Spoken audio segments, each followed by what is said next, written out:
सहायक होगा। आने वाले दिनों में धरातल पर और कौन कौन सी योजनाएं उतरेंगी जिससे किसानों को, नौजवानों को, युवाओं को, महिलाओं को फायदा होगा, वो सब कुछ आप इस इंटरव्यू में जान पाएंगे। बजट के आंकड़ों पर वित्त मंत्री निर्मला सीतारमण के साथ चर्चा होगी। बजट के तमाम मुद्दों पर विस्तार से वो खुद तमाम सवालों का जवाब देंगी।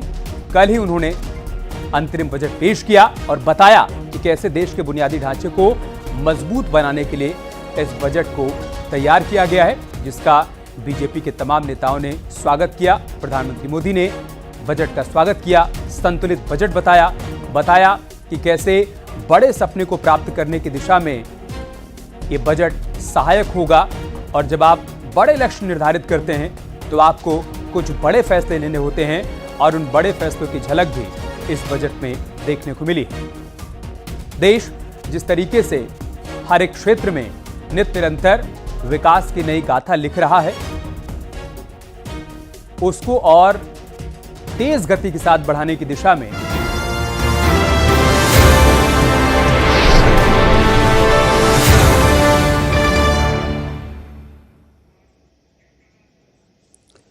Nirmala ji, thank you very much once again for giving us this exclusive, very special interview like every year after the budget. Through our News18 network, through CNBC, CNBC Awaz, CNN News 18, you will be able to reach every nook and corner of the country, and investors are glued into moneycontrol.com, tracking every twist and turn of the budget. Thank you so much. My first question, a somewhat obvious question, no SOPs, no populist measures. Even in 2019 interim budget, the government had announced some SOPs, like tax rebates. There were some announcements for the farmers, but none this time. Seems like a very confident Prime Minister going into 2024 elections. You've never looked more relaxed to me before. What was going on in your mind while drafting this? Well, thank you for having me after the budget, like every year. It's a great opportunity to talk to your viewers and also for others who are watching this program more with keenness to know about the Indian economy. Yes, the budget yesterday did not have any SOPs announced. We treated it like a true vote on account, an interim budget before an election, and also an interim budget which is being presented with the clear understanding that the several programs which were launched with empowerment of citizens in mind over the last 10 years are reaching the ground, and the beneficiaries are already on their own speaking about it.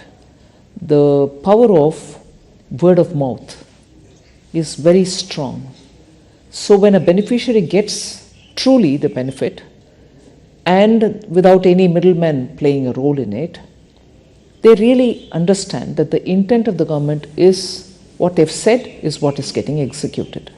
So I place a lot of trust in the word of mouth, which has helped in schemes like Ujjwala, PM Awas Yojana, PM Mudra Yojana, Swanidhi Yojana, all of which have benefited the small households, small people who want to do their business and who don't have money to give for collateral, no properties to give. So this government has actually, because of the vision with which Prime Minister is committed to serve this country, is actually serving the common people in letter and spirit. And that is recognized by the people themselves. It's not as if you're saying and you're showing target numbers, you're showing achievement numbers. No. The people in the ground are saying about it. I've got it. And so is my neighbor. So is the neighbor of that household and so on. So, and that is why I have used an expression, and I mean it when I've said it, that this is secularism in action. This is where we have not shown any difference between members belonging to this community or that community, this religion or that religion, or somebody's relative and not relative. No difference. The project reaches the ground for everybody who deserves to get it. And if they are eligible, they get it. irrespective of who they are. And therefore, in every way, the principle of empowerment, the Sabka Saath, Sabka Vishwas, Sabka Vikas, has been executed in every way. And that is the sense of confidence that the blessings of the people are not just at the time when we gave promises, but the blessings are even now coming in abundantly to say, yes, you've kept up your word. It is what the Prime Minister has also been talking about, the four castes, as he calls it. That's right. You know, the poor, women, farmers, youth. So I think that is the cornerstone of this budget, of this speech. Nirmala ji, you've steered the economy in difficult times. You know, if I look at your last 5 years, there's been the pandemic. Right now, 2 wars are going on. Even then, we are projected to grow at 7.3%. Now, if I were to look at the nominal GDP, which has grown only 10.5%, consider an inflation of 4.5%, do you think that 7% itself would be challenging? I mean, do you think it is realistic for us to grow on those lines? The Chief Economic Advisor has also commented in his preface. He's elaborated on how 7% is not difficult to achieve. Globally also, the various organizations which look at economies of all countries, like IMF for instance, has also enhanced their own assessment. So, upgrading our growth estimates is not just singularly our business. People are seeing that fundamentally a lot of activities are happening. The robustness of the economy has not slackened anywhere. It has maintained its, the buoyancy with which things are happening, not just revenue collection when I'm talking of buoyancy. So there is reason to believe, yes, it is possible. And the deflator, not just the inflation, but the deflator itself is constantly, meaning we are looking at controlling inflation, the other factors fall in place, so the deflator itself then plays a role, and therefore we are confident that on the one hand we'll be able to manage inflation, and on the other to keep the robustness in growth so that it is sustained growth. We have made every effort to look at both growth driving elements and inclusivity driving elements so that nobody is left out from this growth process, both to contribute and to gain from. Indeed. Something that has been commented enough, and you've got a lot of accolades for it in this budget. If you look at the fiscal glide path, I think you've beaten estimates. This year you've projected 5.1 next year, so that also looks promising. What is your message to the sovereign rating agencies? You're expecting an upgrade? Well, I would think that they do their job, but periodically it's our business also to bring it to their notice that economy, particularly emerging market economy like India, despite the odds, we are doing a lot of reforms, systemic reforms, which actually you're seeing is bearing the results now. If only Prime Minister Modi hadn't pressed the pedal, let's say the revving pedal, the accelerator during COVID, even as we are managing COVID, we will have to attend to reforms and continue doing the reforms. The Atmanirbhar Bharat announcements were all infused with so much of reform measures. Otherwise, we wouldn't have eliminated more than 68,000 rules, which were just so archaic and were becoming instruments for rent-seeking people. So, systemic reforms have continued. Whether it was pre-COVID, GST and IBC, together with very many other reforms like professionalizing public sector banks and so on, the emphasis on reform has given us adequate rewards, and we'll continue doing that. That is why even in the budget, we have emphasized on transparency. We have emphasized on getting everything on board the budget process itself, rather than keeping it outside of the budget or underneath the carpet. These are not small steps. And that has been consistently done in the last 4-5 years. And before that, as I said, IBC or banking reforms, the 5 major, recognition R's, as we say, Absolutely. of the problem. So, to list it, there are so many, some small, some very big. The small ones having very big implication in making the economy much more cleaner and open and transparent. The bigger ones, which are bearing results in terms of the money that you collect in GST. Yes. These are not small steps. So that is the one which I would play as important indicators, which rating agencies should look at comprehensively rather than look at just one detail here, one detail there. Macroeconomic stability is also very well kept up. Yes. No, glad you mentioned reforms. I think big message coming from you that the government will continue on the road for reforms. What are the, I've said this to you before, that, cutting the rich tax last year, in an election year, before that, cutting the corporate rate tax. I mean, you've taken some bold measures. What are the next level of reforms that we can expect from you? Broadly, I mean, directionally. No, first of all, as I said, the system to become more transparent. More things will have to be done in order to make sure that we work together with states. It's one thing for the union government to work on those areas which are exclusively with the central government. But where there are overlaps, there are some states which have come about enthusiastically to say, yes, we should benefit also from this vibrancy which results after such measures are taken. And therefore, when reforms are talked about, we normally always say 3 levels where it has to be carried out with the same vigor. Yes. The central government, the state government, and then the local bodies. Yes. Now, working with the state governments has already started happening. The last few years, you see very many areas where we are working together. The local body level, the municipal, urban local bodies, the panchayats, we need to have greater interchange of ideas and working together with them also. That will also continue now. Okay. Finance Minister, if I were to ask you this one question, with the exception of Air India, no strategic privatization has taken place, any significant. Whether it is IDBI, Concor, SCI, banks. Why has your government sort of repeatedly kind of underperformed on this disinvestment aspect? I mean, is the thinking changing within the government? Are you looking at sort of strategic sales and not maybe offer to sell completely? Is there some shift in the thinking?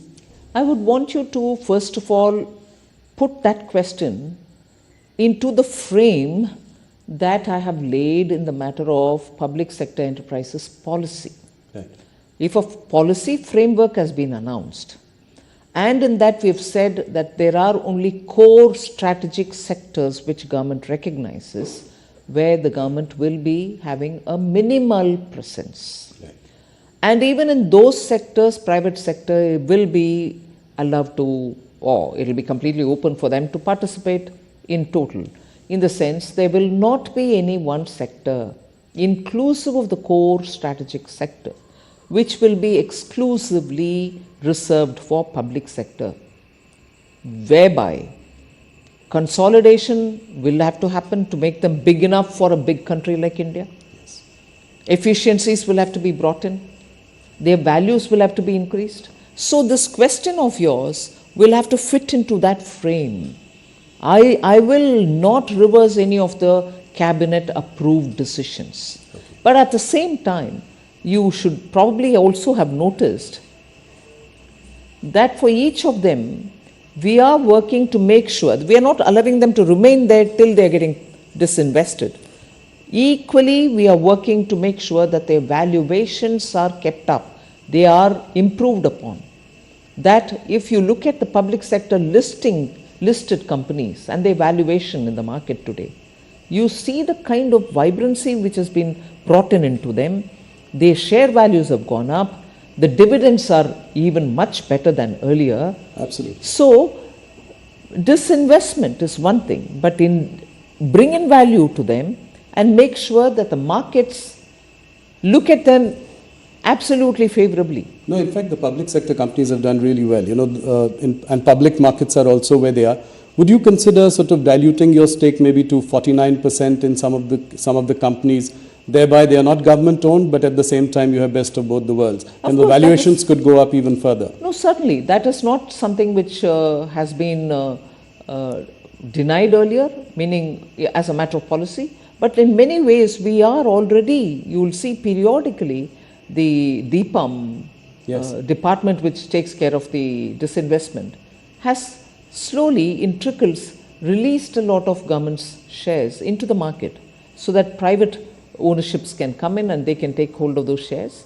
So that is happening already, and we'll certainly like to make sure that greater participation, public ownership of in companies like, let's say, SBI or ONGC. You know, I mean, this could be another possibility. Absolutely. Thank you. One of the big ideas this budget, which struck to everyone as a big idea, has been the announcement of a corpus of 1 lakh crore, to provide interest-free or low-interest sort of loans for research and innovation. Can you elaborate a little bit on this? How will this work? Will there be a separate sort of entity managing this? How will it go forward? Yes, certainly. I first of all would bring in a bit of a context to this. It's not as if we are doing it now for the first time. Earlier too, there were several funds within different departments like the science and technology. They had a CSIR, its own. Funds were all over the place. You had them doing supportive activities for innovation, each from their own side.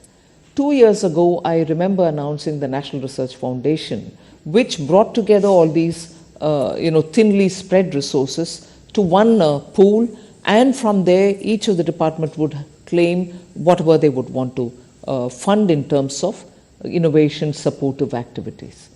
But what we've now done is, they may remain so, but the government would now bring in a kind of a institution or a vehicle which can take this 1 lakh crore, which will be given to them next few years in total, as a interest-free corpus amount. Using that, they can then identify innovation-related exercises which are happening in private sector and fund them. I may give this interest-free 50-year loan to the corpus, but the managers of that fund will then decide to whom at what cost should they give it.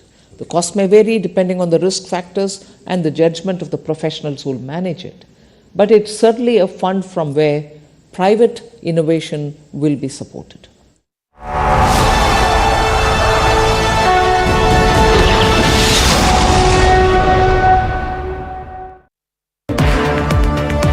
Nirmala Sitharaman की news 18 पर exclusive interview. कहा, लोगों को ताकत प्रदान करना मकसद, ये वास्तव में एक आंतरिक बजट था। बजट में किसी के साथ भेदभाव नहीं। ज्ञानवापी केस में फैसले पर मुस्लिम संगठनों ने उठाए सवाल। कहा, मंदिर तोड़कर मस्जिद बनाने की बात गलत। इस्लाम में छीनी हुई जमीन पर मस्जिद बनाने का नियम नहीं। AIMDLB ने राष्ट्रपति से मिलने का वक्त मांगा।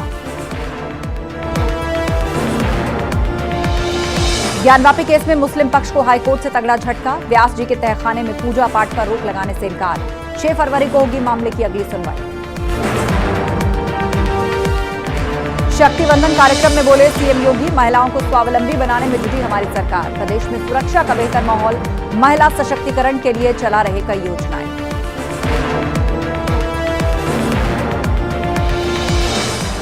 यूसीसी कमेटी ने सीएम धामी को सौंपी ड्राफ्ट रिपोर्ट। सूत्रों के हवाले से खबर, लिव इन रिलेशन को कानूनी दायरे में लाने की कोशिश। तलाक, मेंटेनेंस, विरासत जैसे मुद्दों पर समान कानून।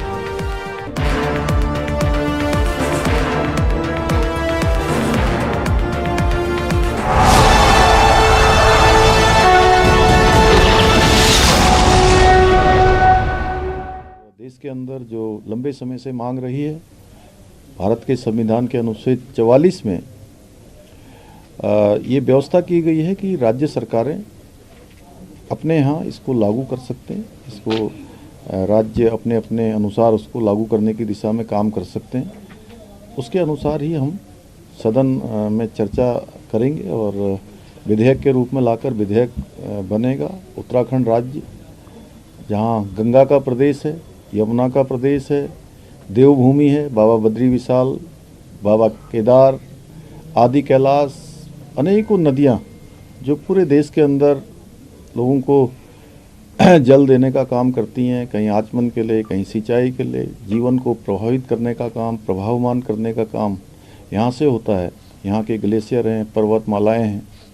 तो एक नया काम देश के अंदर समान नागरिक संहिता का उत्तराखंड से शुरू होगा और हमें उम्मीद है कि हमारा ये जो विधेयक बनेगा उसके बाद देश के अन्य राज्य भी इस दिशा में आगे बढ़ेंगे। सर, एक मुख्यमंत्री के तौर पर आपको सबसे बेहतर क्या लगा इस विधेयक में, या यूँ कहें कि यूसीसी में क्या सुझाव आपको सबसे बेहतर लगा इसमें? अभी